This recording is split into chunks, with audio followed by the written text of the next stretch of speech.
ドジャースの大谷翔平が日本時間4日、敵地で行われたダイヤモンドバックス戦に1番投手兼 DH で出場し、投打にわたって圧巻のパフォーマンスを見せました。投手としては6回を投げ、2安打無失点、6奪三振の快投で今季6勝目をマーク。防御率は 0.74 まで良化し、改めて驚異的な安定感を示しました。打者としても4打数3安打2四球と5度出塁する大活躍。打率はついに3割1厘まで上昇し、マウンドでも打席でもチームを牽引する異次元の存在感を放ちました。この圧倒的な二刀流の活躍から一夜明けても、関係者たちの興奮は冷めやらないようです。ドジャースの同僚であるマックス・マンシー、そしてアメリカ代表監督を務めるマーク・デローサ氏も、前日の大谷のプレーを振り返り、その凄さを絶賛しています。これらの模様を日本語字幕付きでご紹介します。Start with your legendary teammate and ask you what you're seeing from him on the mound. I mean, he's always been great, right? But this is the best we've ever seen him pitch. I know some starts he said he doesn't have his best stuff, and then he's still going 6 shutout innings. But it looked like he actually had his good stuff in his latest outing. What are you seeing from him, dude?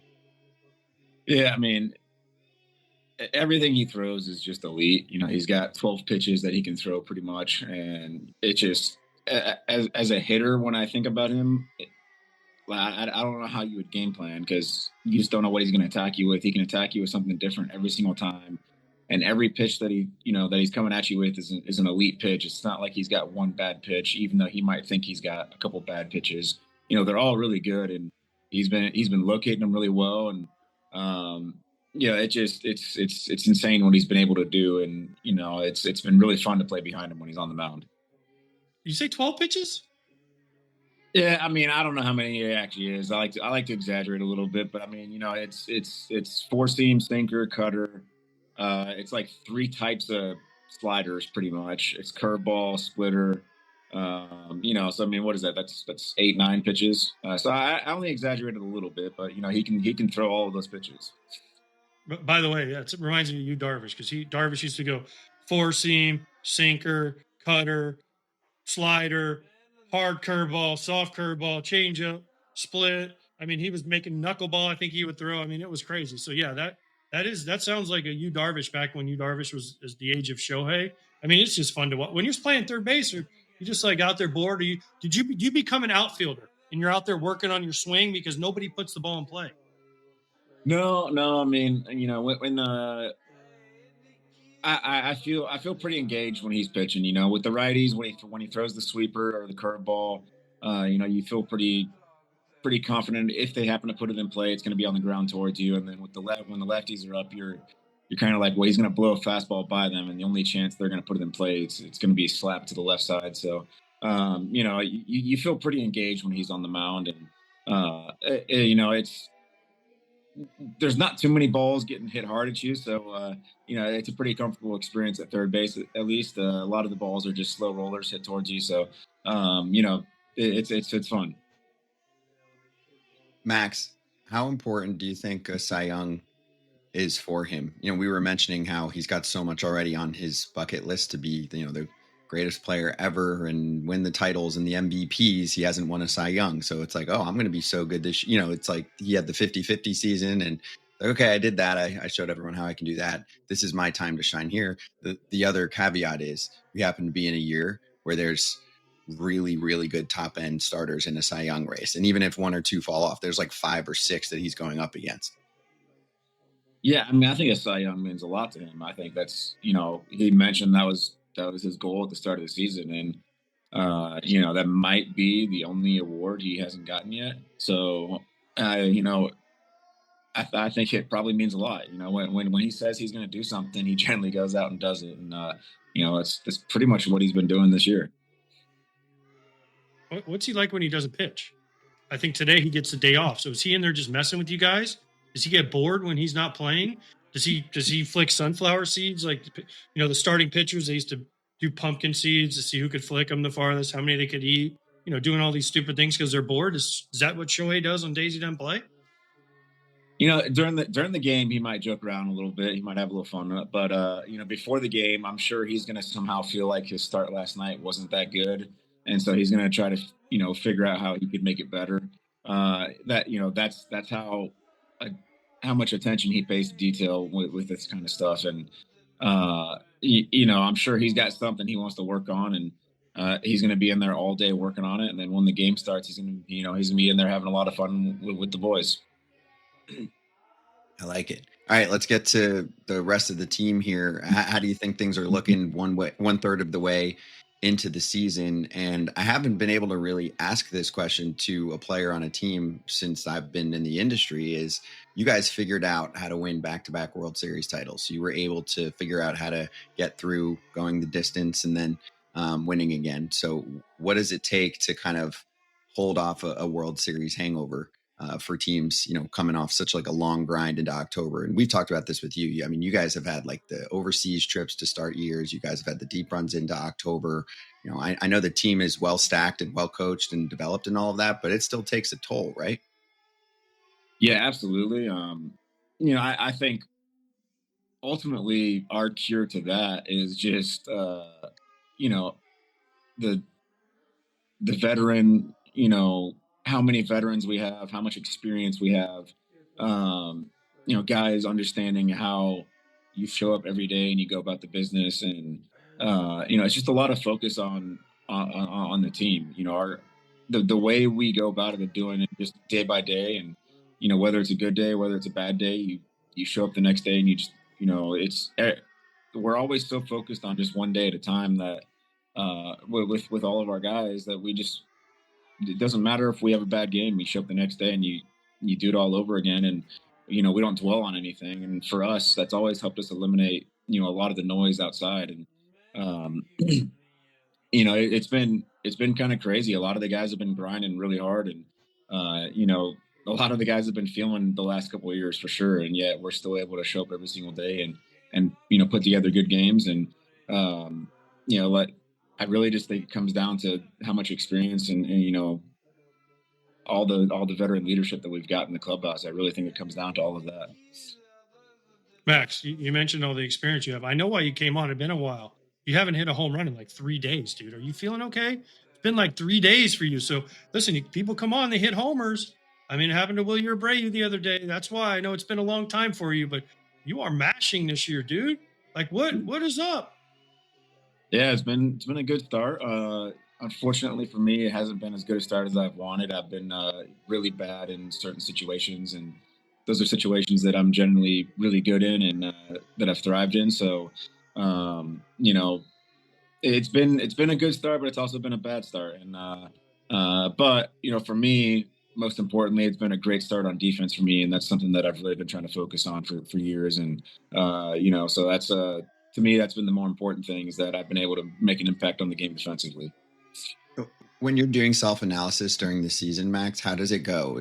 Do you rely on certain people within the organization to tell you what they're seeing from you? And then also, what are you looking at specifically? Like, are you looking at a certain report, stat, video? I know it's a mix of things, but like, can you give us, for young ball players out there, an example of some things that help them to self-evaluate? Yeah, it's hard to not pay attention to numbers, but I try not to. For me, I try to pay attention to, am I getting the job done when the job requires it? Am I moving a guy over to third base? If there's a guy on second base, am I getting the ball on the ground to the right side, or am I driving? And if there's a guy on third base less than 2, am I scoring them? Those are the things that I always try to pay attention to. And, like I said, this year I've been extremely bad in a lot of those situations. I know I've hit a bunch of homers, and, I am hitting the ball well. It's just in certain situations I want to be a lot better. And that's what I try to focus on. And, when you focus on trying to play the game hard and play it the right way, generally it rewards you. And, that's just how I've always been. That's what I've always focused on. He's got a .74 ERA, third lowest ERA through 10 starts all time since ERA became an official stat. And one more note, he leads the National League in on-base percentage. Look at this. I went to MLB.com and the headline is Ohtani has the best of both worlds working in the desert. You walked in and you said, because for the past, month, Robert, D-Rose says, I'm done. I like my Shohei Ohtani hitting. To concentrate on hitting. And now you're back. I got used to him that way. He was hitting 50 bombs, and then To have the ability and singular focus to basically say, this year I'm going to win the Cy Young. he did it 2 years ago when he said, I want to steal bags. Yes. What are you going to work on this year? Well, that's like me saying I would like a six-pack. It's not happening. If you put your time and energy Wait, into you it. wanting a six-pack is the same as Shohei Ohtani wanting the Cy Young? Pretty much. The difference is he's capable of doing it. Early part of the year, his offense was scuffling a little bit. So every time I would check his numbers, he'd be hitting like 245 with 5. And you weren't happy. But he had a .7. And I'm like, yeah, but I like my Shohei to hit. He chose violence. He went the other way. Pitching.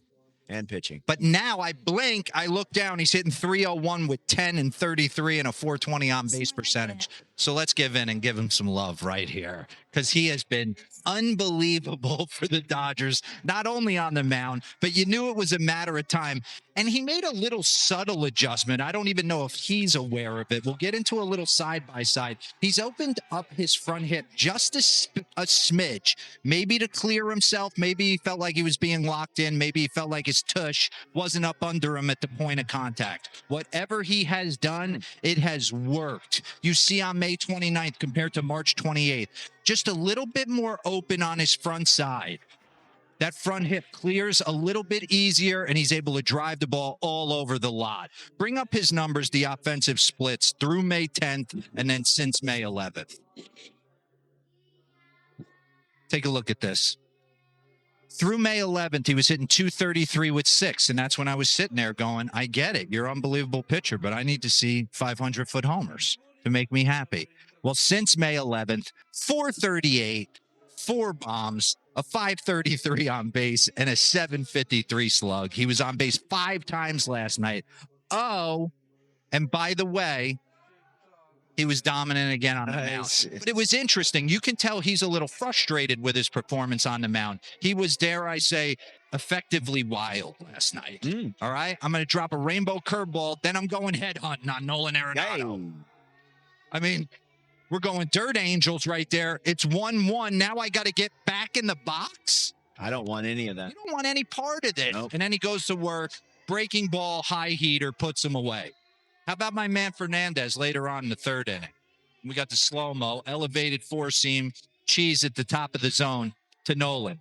It seemed like every time, we're just going to miss arm side up at his head. You know what you're getting the next pitch. You're getting the exact same pitch because he wasn't happy with the way he executed it. Then he goes frisbee cutter up and away, frisbee slide or sweeper, whatever you want to call it, because he's got 17 pitches.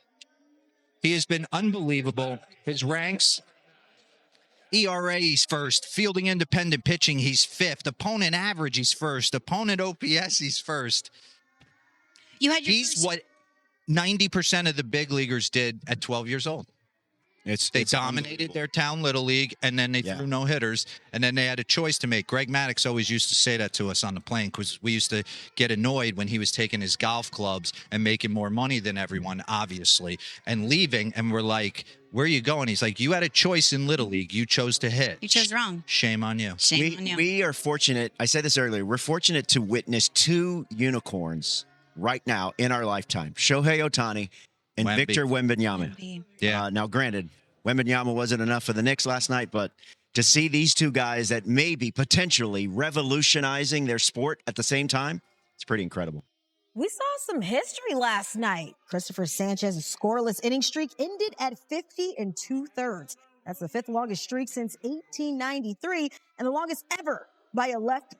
Sanchez only gave up 1 run to win his 7th game. And then we have fellow Cy Young candidate Shohei Ohtani. He threw 6 scoreless innings to lower his ERA to .74 through his first 10 starts. That's the 3rd best since earned runs even became official in 1913. Well, baseball insider Jeff Passan joins us now. And Jeff, I just went through some of those numbers for Ohtani. It's another day, another milestone. But what jumps out to you about the way he's pitched this season?